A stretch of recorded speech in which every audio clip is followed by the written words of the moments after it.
తెలంగాణ మహిళా కమిషన్ కి వేణుస్వామి బహిరంగ క్షమాపణ చెప్పారు. హీరో నాగచైతన్యపై చేసిన వ్యాఖ్యలను వెనక్కి తీసుకుంటున్నట్లు పేర్కొన్నారు. గతంలో నాగచైతన్య శోభితాలపై వేణుస్వామి వక్రజోస్యం చెప్పారు. దీనిపై మహిళా కమిషన్ కి ఫిల్మ్ జర్నలిస్ట్ యూనియన్ అసోసియేషన్ ఫిర్యాదు చేసింది. దీంతో వేణుస్వామికి ఉమెన్ కమిషన్ నోటీసులు జారీ చేసింది. అయితే నోటీసులను సవాల్ చేస్తూ వేణుస్వామి హైకోర్టును ఆశ్రయించారు. మహిళా కమిషన్ ముందు హాజరు కావాల్సిందేనని హైకోర్టు తేల్చి చెప్పింది. హైకోర్టు ఆదేశాల నేపథ్యంలో మరోసారి మహిళా కమిషన్ వేణుస్వామికి నోటీసులు ఇచ్చింది. దీంతో మహిళా కమిషన్ ముందు హాజరై వేణుస్వామి క్షమాపణ కోరాడు. తన వ్యాఖ్యలను ఉపసంహరించుకుంటున్నట్లు తెలిపాడు. ఇలాంటి వ్యాఖ్యలు మళ్లీ పునరావృతం కావద్దని మహిళా కమిషన్ హెచ్చరించింది.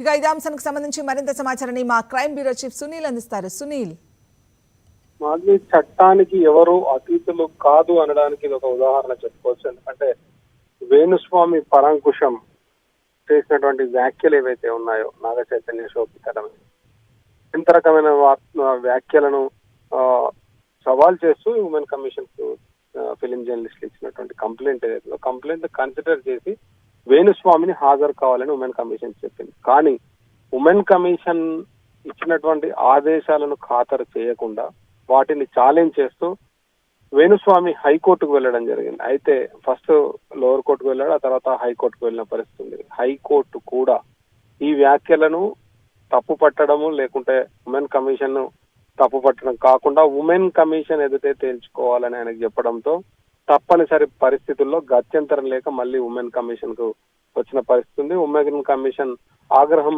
వ్యక్తం చేసిన నేపథ్యంలో వేణుస్వామి ఉమెన్ కమిషన్ ఎదుట హాజరై తన వివరణ ఇచ్చుకోవాల్సిన పరిస్థితి వచ్చింది. ఈ రోజు వివరణ ఇచ్చాడు.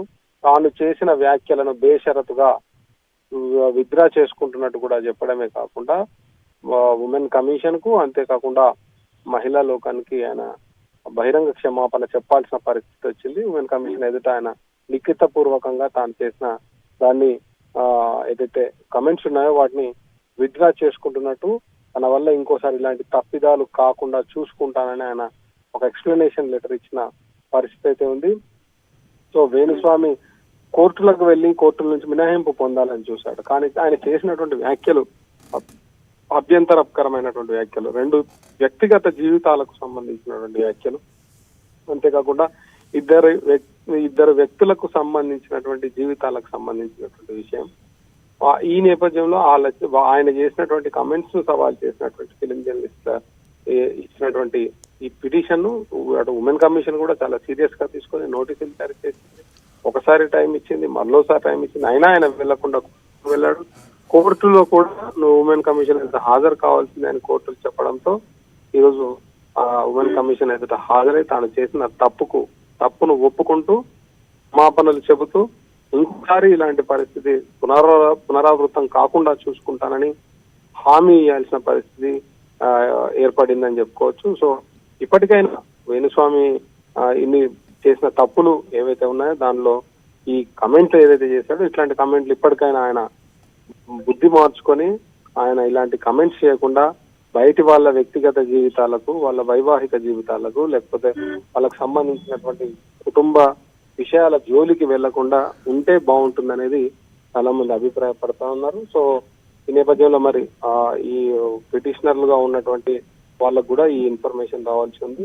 ఈ నేపథ్యంలో వేణుస్వామి ఎప్పుడు ఏదైనా జరగగానే సోషల్ మీడియా లో పెట్టుకునే వేణుస్వామి తాను సాధించానని, లేకుంటే ఎవరో హీరోయిన్ తీసుకొచ్చి కుండలి చెప్తున్నాను, టాలీవుడ్ హీరోయిన్, బాలీవుడ్ హీరోయిన్, ఆ పూజలు చేశాను, ఈ పూజలు చేశానని వెంటనే సోషల్ మీడియాకి ఎక్కించుకునే వేణుస్వామి ఈ విషయాన్ని మాత్రం బయటికి రాకుండా చూసుకున్నాడు. ఆయన ఉమెన్ కమిషన్ కలిసింది కానీ, ఆయన ఉమెన్ కమిషన్ యొక్క క్షమాపణలు చెప్పింది కానీ ఆయన ఎక్కడ రాకుండా ఫేస్బుక్ లో కావచ్చు, ఫేస్బుక్ వాల్ పైన కానీ, ఎక్స్ హ్యాండిల్లో కానీ ఇక్కడ పోస్ట్ చేయలేదు. సో ఇది వేరే మీడియా మాధ్యమాల ద్వారా, మీడియా ప్రతినిధుల ద్వారా ఈ విషయం బయటికి రావడంతో కొంతవరకు వేణుస్వామి ఇప్పటికైనా మారితే బాగుంటుందనే అభిప్రాయాన్ని అయితే చాలా మంది వ్యక్తం చేస్తున్న పరిస్థితి అయితే ఉంది.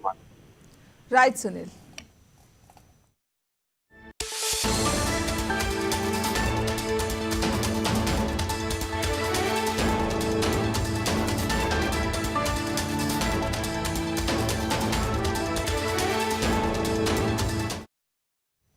దావోస్లో ఏఐపై